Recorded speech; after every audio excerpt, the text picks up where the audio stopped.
नमस्कार. पस्तुरीच्या प्रेक्षकांना गौरी गणपतीच्या सणाच्या अगदी मनापासून शुभेच्छा. हा एक सुरेख असा कालखंड ज्या वेळेला आपलं मन आनंदून गेलेलं असतं, मन पवित्र झालेलं असतं आणि सात्विकता घराघरातून वाहत असते. कारण गणरायांचं आगमन झालेलं आहे. अत्यंत आनंदानं आपण त्यांची उपासना करत असतो. मोदकांचा नैवेद्य त्यांना अर्पण करत असतो आणि वाट पाहत असतो त्यांच्या बहिणींची, अर्थात गौरीची, महालक्ष्म्यांची. महाराष्ट्रभर अतिशय आनंदानं, उत्साहानं, पावित्र्यानं साजरा होणारा हा सण. या सणाच्या माझ्या सर्व प्रेक्षकांना पुन्हा एकदा हार्दिक हार्दिक शुभेच्छा. हे मन जेव्हा आनंदून जातं तेव्हा अशा प्रत्येक वेळेला मला अगदी आर्ततेनं आठवण येते ती माझ्या श्रीकृष्णाची. तो श्रीकृष्ण मनामध्ये निनादत राहतो, हृदयामध्ये पाझरत राहतो आणि स्वाभाविकपणानं तो काव्यामधून चिरपत चिरपत येतो. श्रीकृष्ण माझ्या काव्यातून येतोच, पण मला वाटतं ये हृदयीचं ते हृदयी असं देखील घडतं. कारण माझ्या ज्या ज्या प्रेक्षकांना हे पस्तुरी आवडतं ते मन लावून ऐकतात, माझ्या कविता वाचतात, माझं लेखन वाचतात, मनमोकळी दाद देतात. तिथे जे एखादं कलाकाराचं मन असतं ना, एखादं सृजनशील मन असतं ना, त्याला काय वाटतं ठाऊके? त्याला वाटतं या कवितेचं गाणं व्हावं आणि मग अत्यंत आत्मीयतेनं, उत्स्फूर्तपणानं माझी ही गेलेली कविता ध्वनिमुद्रित करून त्याची चित्रफीत तयार करून माझ्याकडे पाठवली जाते. असेच यावेळचे आमचे कलाकार मनाचे सृजनशील असे प्राध्यापक गजानन केचे सर. केचे सर, मी आपले अगदी मनापासून आभार मानते. श्रीकृष्ण या माझ्या दैवतावर मी लिहिलेलं हे काव्य आपण आपल्या गोड अशा गळ्यामधून अधिक अर्थपूर्ण केलेलं आहे. त्याला एक वेगळं असं स्वरूप दिलेलं आहे. केचे सरांबद्दल सांगायचं तर आमच्या महाविद्यालयामध्ये सरस्वती भुवनमध्ये प्रदीर्घ काळापासून ते सेवा देत आहेत. आणि केवळ तेच सेवा देत आहेत असं नाही, किंवा संगीताची उपासना तेच एकटे करतायत असंही नाही, तर त्यांचं सगळं कुटुंब या उपासनेमध्ये रंगलेलं आहे. आणि म्हणूनच त्यांच्यामध्ये जे संगीत मुरलेलं आहे ना, ते आपल्याला उगवून आलेलं दिसतं युगंधरा केचे मध्ये.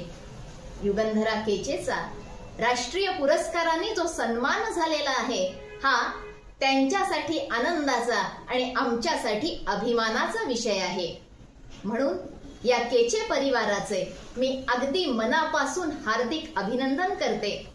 युगंधरा असो, रुद्र असो, सरांचा मुलगा, मुलगी, पुतण्या, भाच्या, हे सगळे आपल्याला कार्यक्रमांमधून सातत्यानं सहभागी होताना दिसतात.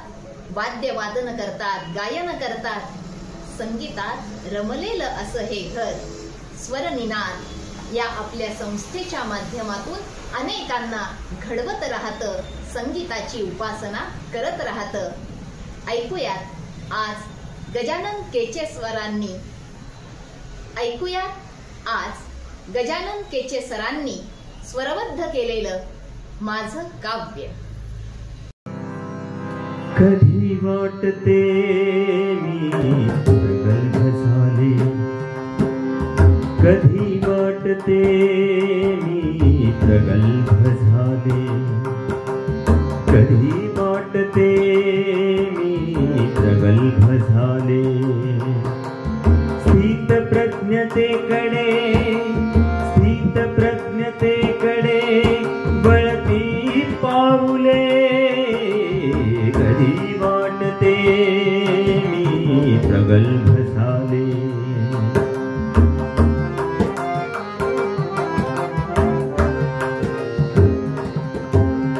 कोणी वंदा कोणी निंदा कोणी वंदा कोणी निंदा काहीही वाटत नाही काहीही वाटत नाही माझ्या वाटेवरती मी चालतची राही कधी वाटते मी प्रगल्भ झाले कधी वाटते मी प्रगल्भ झाले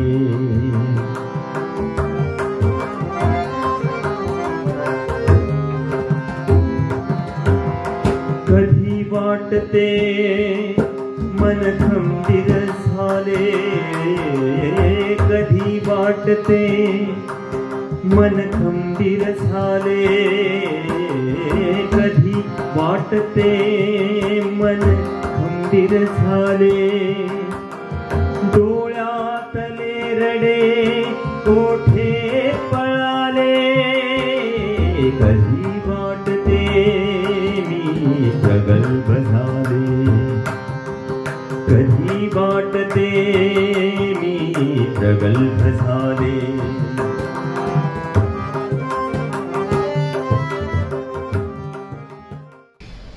मग येते लक्षात कृष्ण माझ्या पक्षात घालुनी बांधतो उभा तोच इतरांसवेचा दुवा या दुव्यानं कधी जोडायचं कधी तोडायचं हे तोच ठरवतो कारण त्याला आहे काही विशेष घडवायचं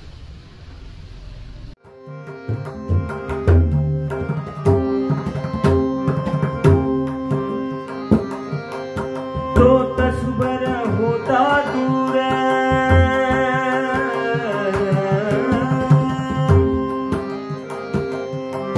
तो तसबर होता दूर पालट तो माझा नूर तो तसबर होता दूर पालट तो माझा नूर घेऊन वाहतो मला घेऊन वाहतो मला आसवांचा पूर